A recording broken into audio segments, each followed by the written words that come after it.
Bom dia, meus alunos, tudo bem com vocês? Olha, hoje é sexta-feira, dia 19 de fevereiro, e nós temos dois assuntos muito importantes na aula de hoje. Vamos começar falando da diversidade cultural, né, que temos aqui no nosso país.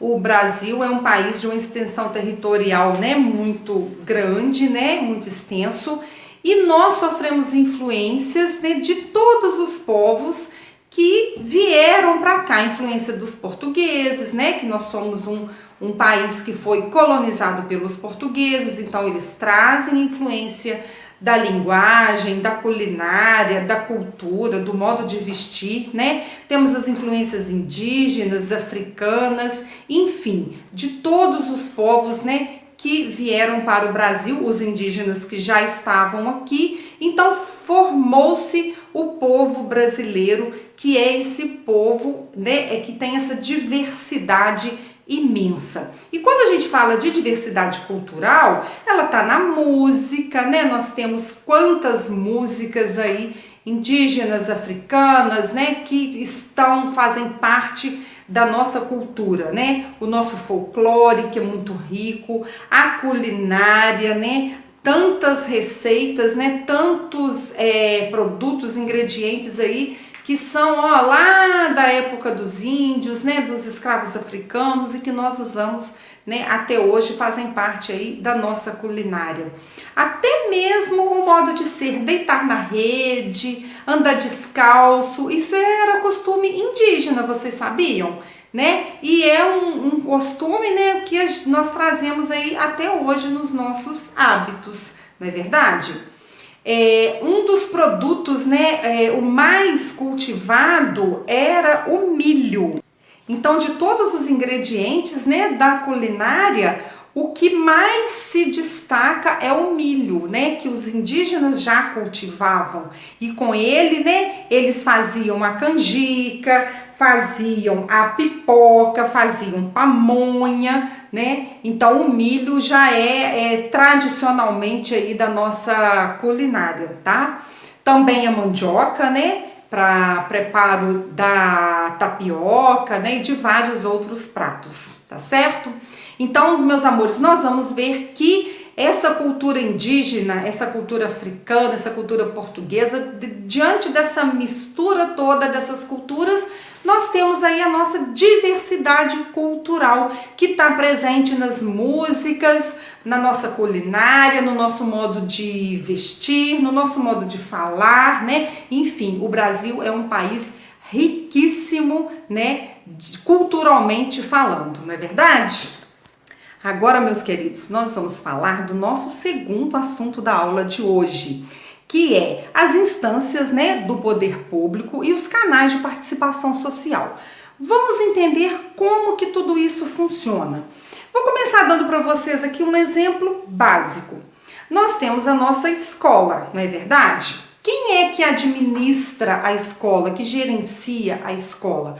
Não é a diretora, né? Que agora nós temos, né, uma nova diretora, que é a Josiane. Então, a Josiane é a diretora da escola, ela que administra a escola.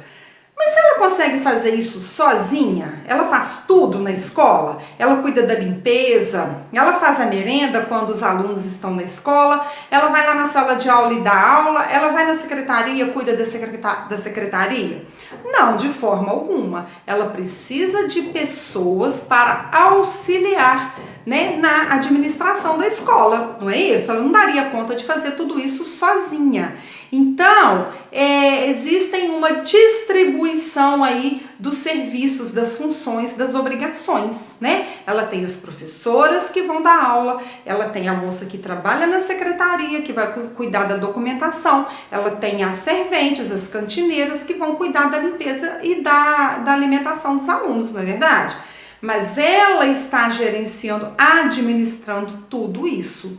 Então, quando nós falamos de instâncias do poder público, né, no poder público também acontece de forma parecida como a escola, tá? Então, olha só, o Brasil, né, esse país, né, de grande extensão territorial, ele tem um administrador, não é? Quem é?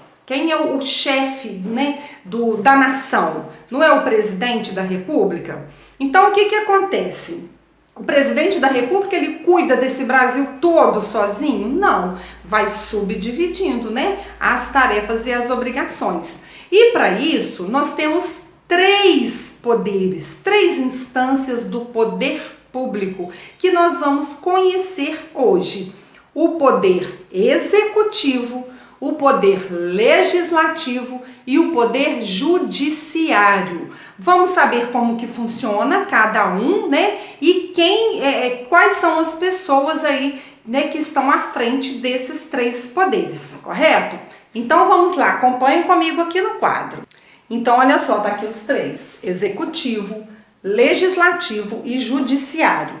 Vamos pensar no sentido de cada palavra. Executivo vem de executar, né? É aquele que faz. Legislativo, essa palavra vem de lei, tá? De leis. E o judiciário, pensa lá no juiz, aquele que julga. Muito bem. Então vamos aqui no poder executivo. Quem é o chefe do poder executivo no nosso município? Quem é o administrador do nosso município? É o prefeito. Muito bem. É o prefeito, é o chefe do executivo. Quem sabe me dizer o nome do nosso prefeito? Pensa aí. Edson Teixeira Filho, tá certo? E onde é a sede do poder executivo? Onde é? É na prefeitura, não é? Talvez vocês já tenham passado, né, por perto ali no Jardim de São Januário. Ali tem o prédio, que é a sede do poder executivo, que é a prefeitura.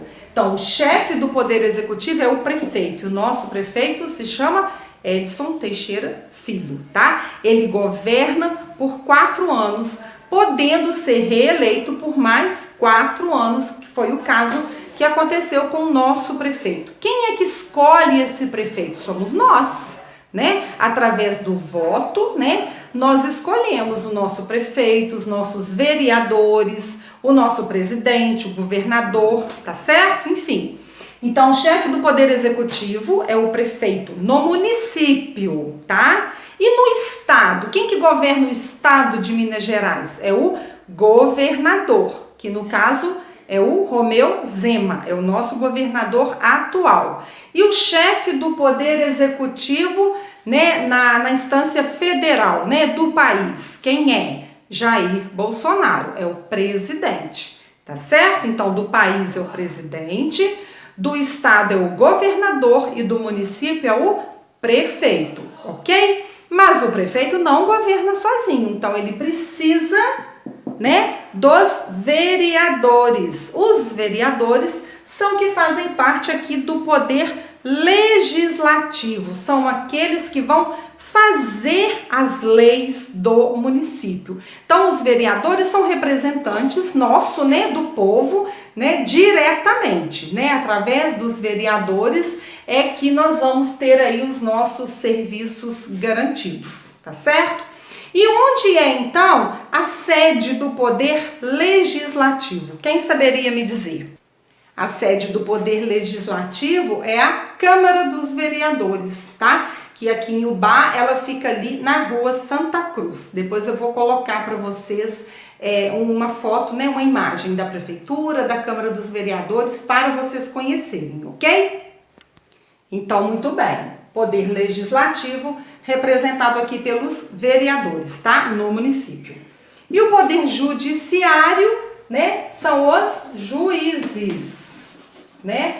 Quando uma pessoa, né, precisa ser julgada, né, por alguma infração, algo que cometeu, vai ser pelos juízes, tá? Que são os representantes do poder judiciário. Onde é a sede do poder judiciário? É no fórum, tá? O fórum daqui de Ubá agora tem um prédio novo, é lá perto da Cibrace, né? Numa área determinada, novo centro. Também eu vou colocar uma imagem para vocês, tá? Então vamos recapitular. Quais são os 3 poderes? Executivo, legislativo e o judiciário. O chefe do Poder Executivo é o prefeito, e o nome do nosso prefeito é Edson Teixeira Filho.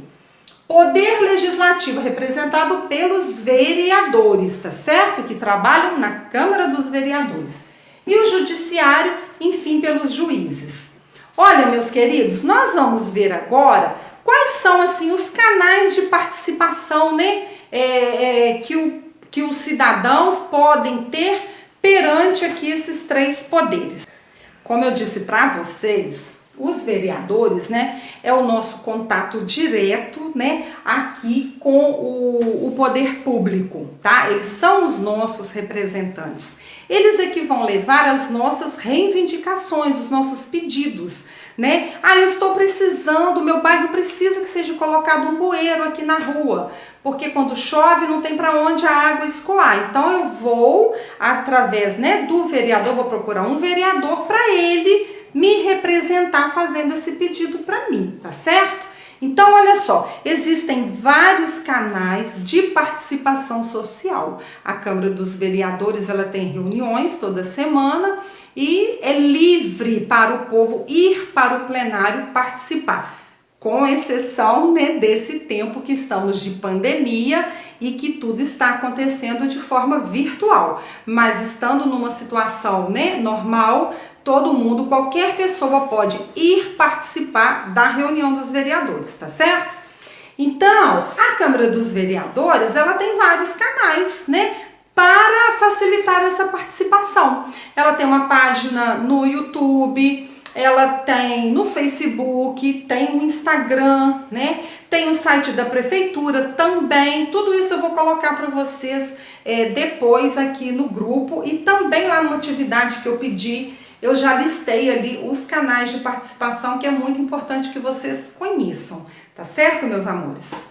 Então presta atenção, né? O prefeito não consegue governar sozinho na cidade, ele precisa do auxílio. E esses três poderes, eles trabalham juntos, interligados. Não dá para os vereadores estar pensando numa coisa e o prefeito em outra, né? Por isso eles têm que estar sempre se relacionando, trocando ideias, né? O vereador vai fazer um pedido, um projeto de lei, o prefeito vai estudar com sua equipe se vai aprovar, se não vai aprovar. É assim que funciona, igual eu disse lá na escola. Não é a Josiane que toma, né, que decide tudo sozinha na escola, não é ela que resolve tudo sozinha.